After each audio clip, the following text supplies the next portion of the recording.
حدیث توسعہ وہ لوگ بھی بیان کرنے لگے ہیں جو ہری پگڑی باندھ کے گھومتے ہیں.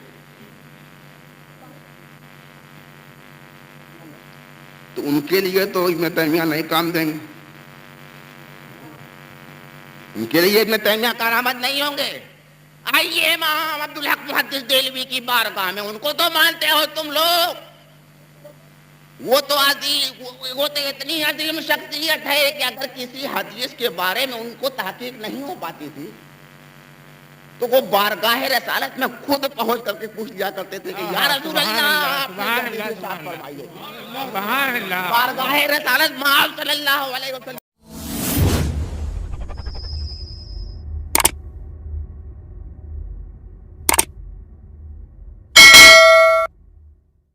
امام حسین کیا تھے اور انہوں نے اتنا بڑا جہاد کیوں کیا؟ میں نے عرض کیا کہ اسلام کے تحفظ کے لیے انہوں نے یہ جہاد کیا تھا اور سب کچھ قربان کر کے دین کو بچا لیا تھا. کس طرح سے ہم اس کی یاد کو تازہ کریں؟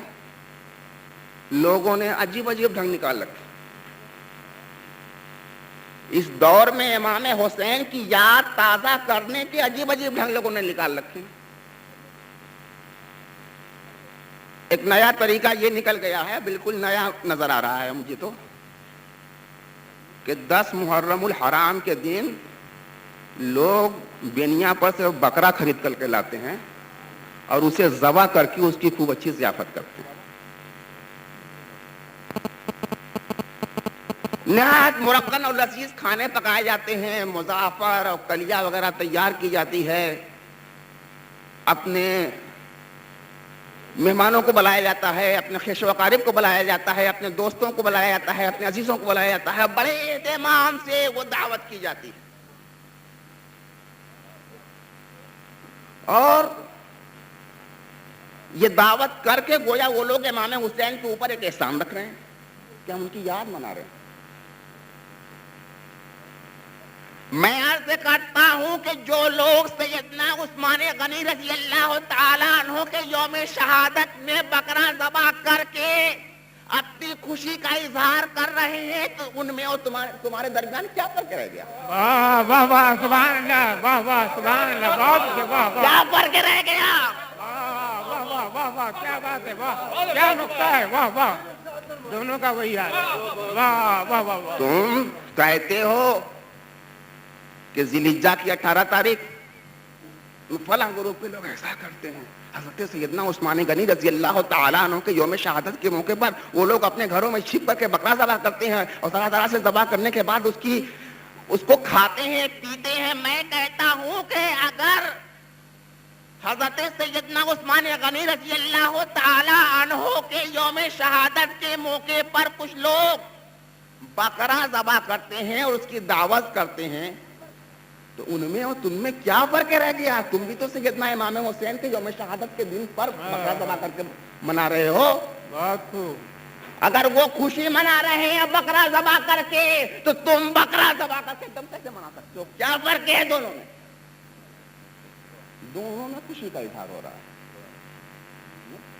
تو ایک الگ ذہنیت کا اس سے پتہ چل رہا ہے کہ جو ذہنیت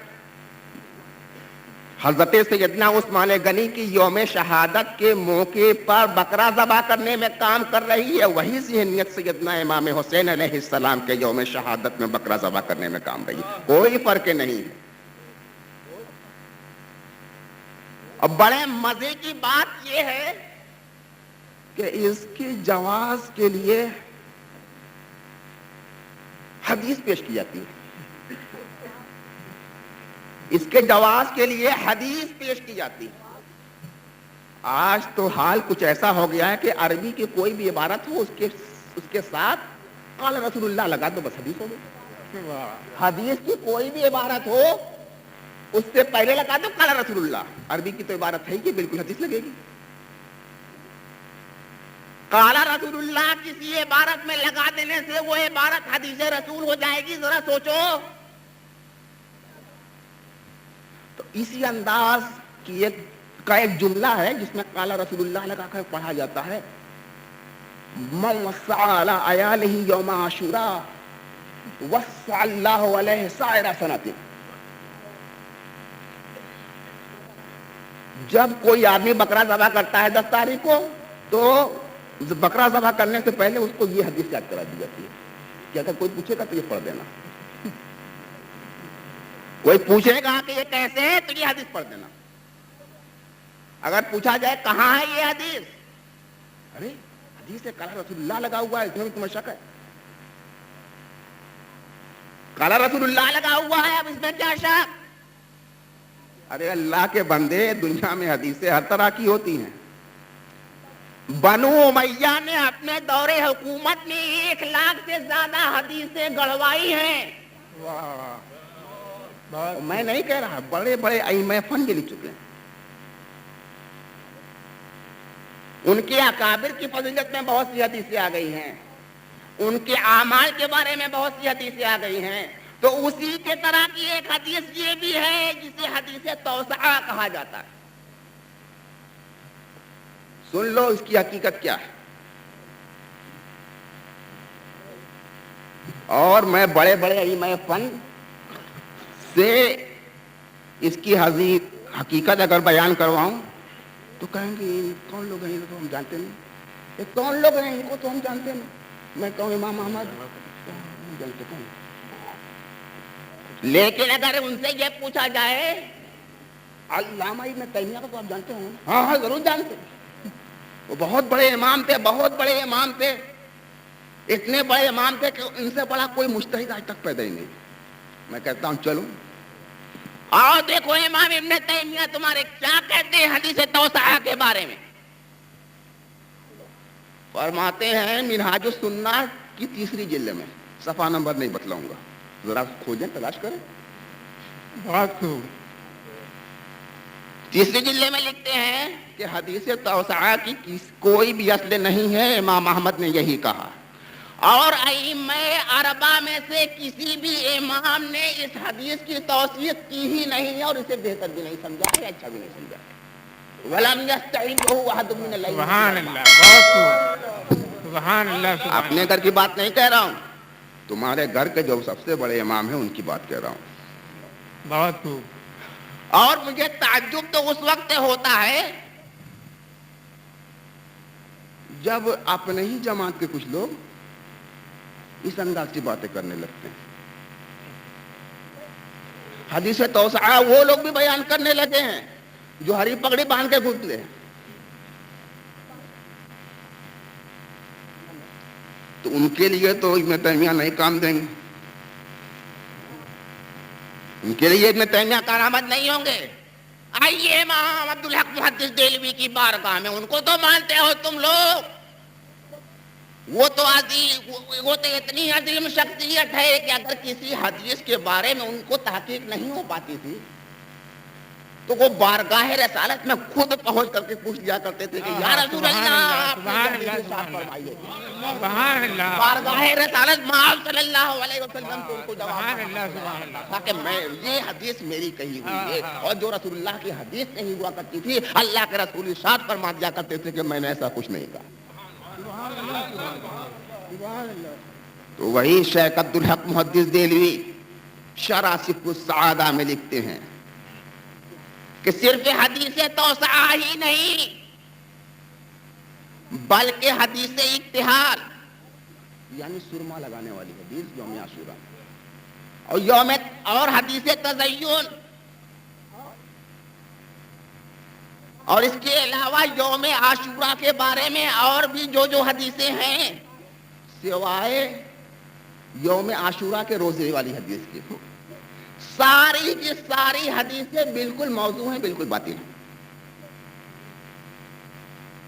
کوئی اصلیت نہیں.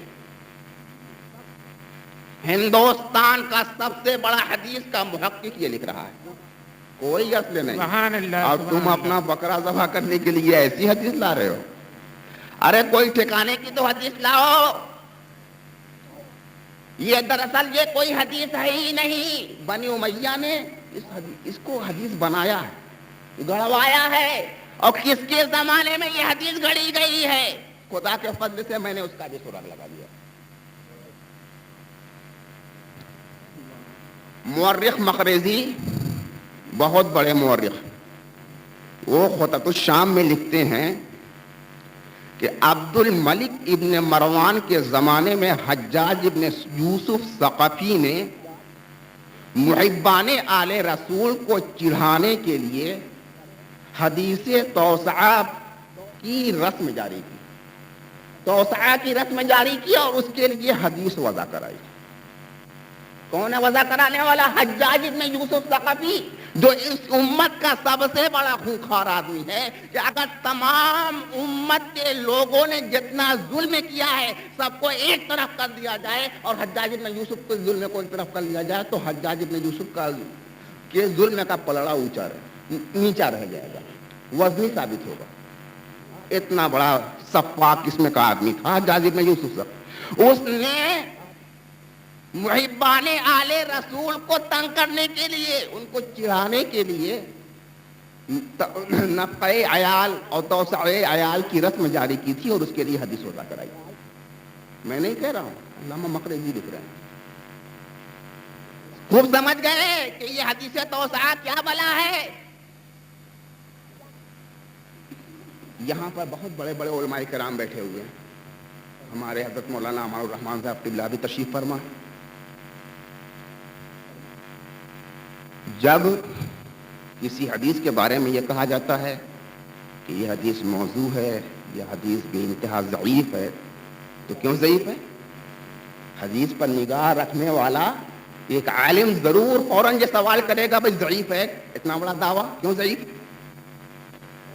تو مجھ سے بھی یہ پوچھا جا سکتا ہے، بھائی کہتے ہو کہ موضوع ہے اور یہ بھی کہہ رہے ہو کہ کچھ لوگوں نے اس کو ضعیف کہا ہے، تو موضوع کہنے والوں کی تو ایک بڑی تعداد ہے۔ میں نے صرف علامہ ابن تیمیہ کی بات کہی ہے، امام ابن حنبل بھی اسی دائرے میں، علامہ سخاوی بھی اسے موضوع کہنے والے ہیں، علامہ ابن رجب بھی اس کو موضوع کہنے والے ہیں، اور بہت سے علماء کرام اس حدیث کو موضوع کہتے ہی ہیں۔ لیکن کچھ ایسے بھی ہیں جو ذرا نرم ہیں، وہ کہتے ہیں کہ نہیں، موضوع نہیں بلکہ بے انتہا ضعیف۔ کیوں ضعیف؟ اس کا ایک راوی ہے حیثم ابن صداق، نام بھی بڑا ٹیڑھا بڑا، اس کا ایک راوی ہے حیثم ابن صداق۔ اس کے بارے میں علامہ ذہبی میزان الاعتدال میں لکھتے ہیں، لا یجوز الاحتجاج بہ، اس شخص کی روایت سے دلیل لانا جائز ہی نہیں ہے، بطور دلیل اس کی روایت کی ہوئی کسی حدیث کو پیش ہی نہیں کیا جاتا۔ صرف رجال کی ایک عالم کی بات پیش کر رہا ہوں، ورنہ تہذیب التہذیب، تقریب التہذیب، میزان الاعتدال اور جتنی بھی کتابیں ہیں سب میں اٹھا کر دیکھ لیجیے گا، علماء فرماتے ہیں کہ قد اتفقوا علی ضعفہ، اس راوی کے بارے میں تمام ائمہ رجال نے اتفاق کر لیا ہے کہ بے انتہا ضعیف آدمی۔ ضعیف کا کیا مطلب؟ ویل چیئر پر چلنے والا نہیں، محدثین کی اصطلاح۔ بہرحال حدیث توسعہ کی حقیقت کسی حد تک میں نے آپ حضرات کے سامنے رکھ دی۔ اب آپ خود فیصلہ کریں کہ ایسی من گھڑنت قسم کی بات کو حدیث کیسے کہا جا سکتا ہے، اور اس حدیث پر عمل کرتے ہوئے کیسے 10 محرم الحرام کو بکرا ذبح کیا جا سکتا ہے۔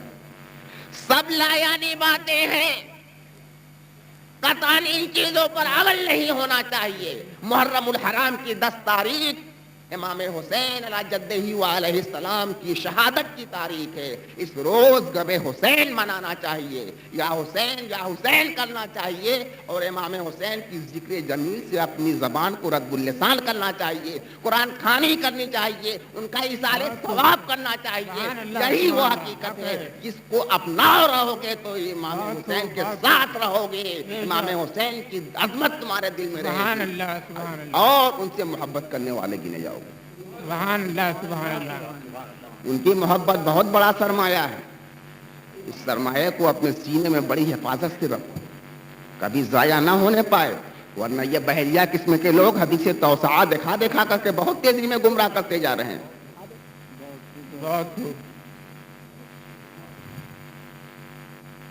کیا فرما رہے ہیں؟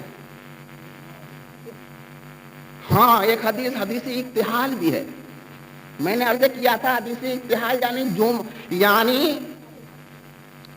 محرم الحرام کی 10 تاریخ میں اچھا لباس پہن کر کے آنکھوں میں سرما لگا کر کے مسجد میں بیٹھ جانا چاہیے.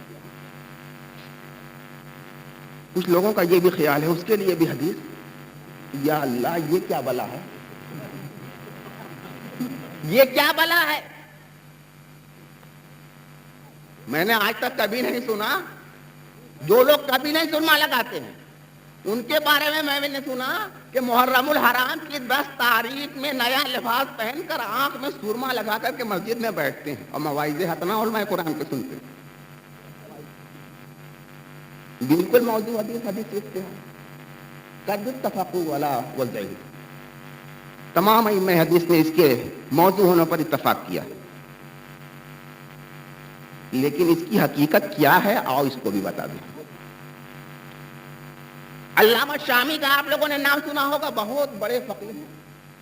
دیوبند سے لے کر بریلی تک جتنے بھی دارالفتہ ہیں, جہاں جہاں سے بھی فتویٰ ملتا ہے, ہر دارالفتہ میں وہ کتاب پائی جاتی ہے, سب اسی سے فتویٰ دیتے ہیں. بڑی مستند, بڑی معتبر کتاب ہے شامی.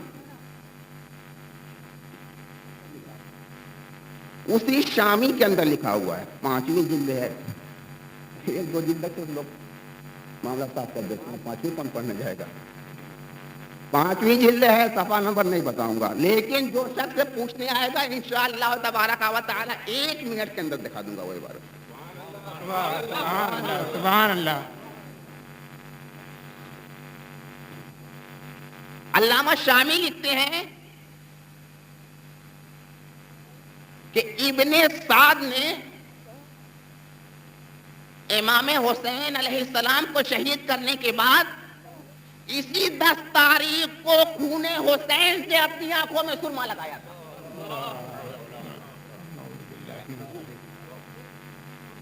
کوئی رافضی نہیں لکھ رہا ہے, علامہ شامی لکھ رہے ہیں.